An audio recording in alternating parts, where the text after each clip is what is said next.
So I'm just weaving until I get to the yellow. Okay, now I'm in the yellow. So I'm gonna take 2 blacks, 1 yellow, and then 2 more blacks. And then you take this one to the next yellow one. And see how it kind of pops up when you do it tight enough, like a little bump. So I have finished this row, and I am still on the yellow part right here to here. Okay, so now I'm gonna put 2 beads on that are black.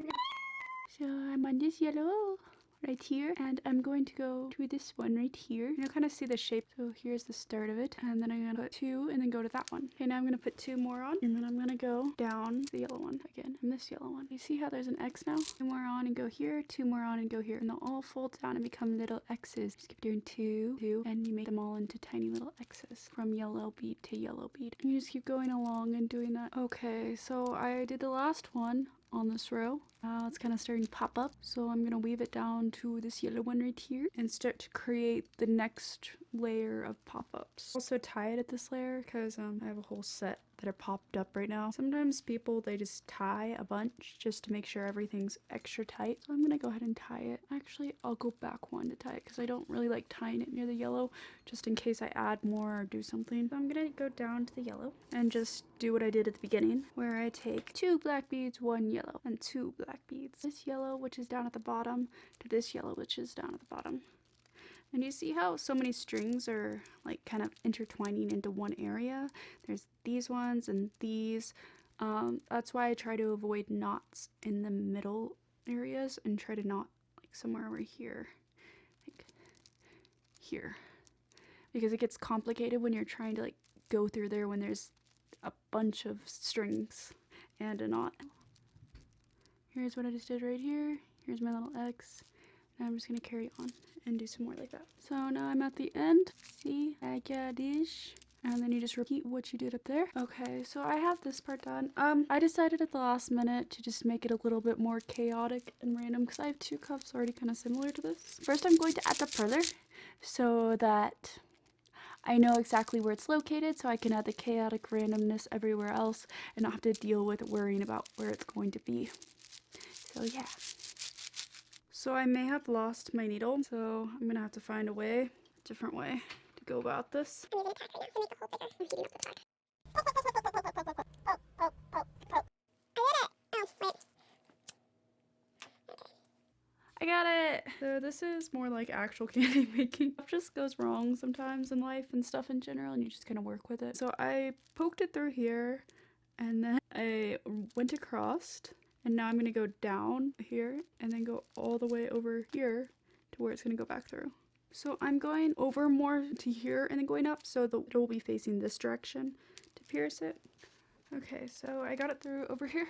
I don't suggest using this method. I suggest using the other method with a actual needle. This is how I'm doing it. I'm heating up this and jabbing it through a bunch, then using this to jab it through. It's a lot easier with the needle. I'm just kind of weaving stuff around right now, and I have woven through here to here, just kind of around here just so you can't actually see the string. Even though I was weaving it back and forth, I have to kind of go down and around. Oh gosh, I broke it. I heated it up so much that it's moving around. I'm gonna go get another tack. I'll be right back. Hey, that rhymed. How did I ruin another tack that fast? Attempt number 3. Okay. That one burnt too. I managed to still be able to do it. I have to go the other side now and get the other side done. So I'm just gonna weave it in through here. I'm gonna tie it again down here. So again, I'm gonna go a little bit forward and then go back. Wow. Ooh. Ah. Ah. When they tell you it's candy. So I'm gonna add a random spike right here. Start adding random spikes for fun. I also tied it right here as well, just to make sure it'd be okay. So my spike's gonna be right here because of where I tied it. So I'm just gonna weave it back up over here and then so I can make the spike. So I did 2 beads, yellow beads, and 1 black bead. So I did it this way. Now I'm making another one right here with 2 yellows, 1 black, 2 yellows, and then I'm going to add 2 yellows and then 2 yellows going this way. I might add some right here, or I might add one right here. I'm not sure. I could even do it checkered if I wanted to, like one here, here, here, then two here, one here. I don't know. I think I might do one right here.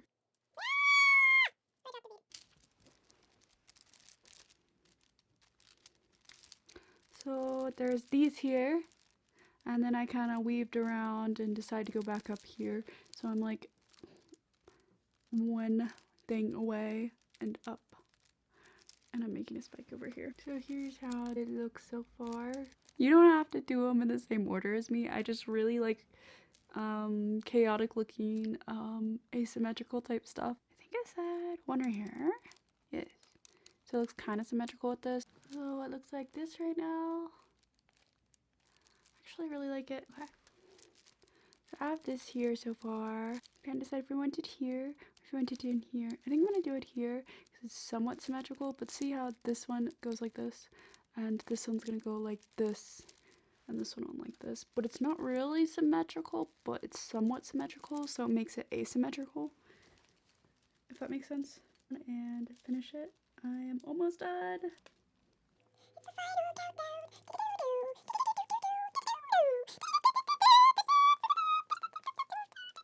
It's done! Okay, so when you're looking at this, the middle one I did, and then I did one down, the bottom one, and then there's one space. I did the top one and the middle one. There's a space, and then I did the top one and the bottom one. They're not really symmetrical, that's why I like it. Kind of looks like little bitty stars almost. And then this, so yeah. And it fits. And that's how you make a 3D candy cuff. Goodbye everyone. Please like and subscribe.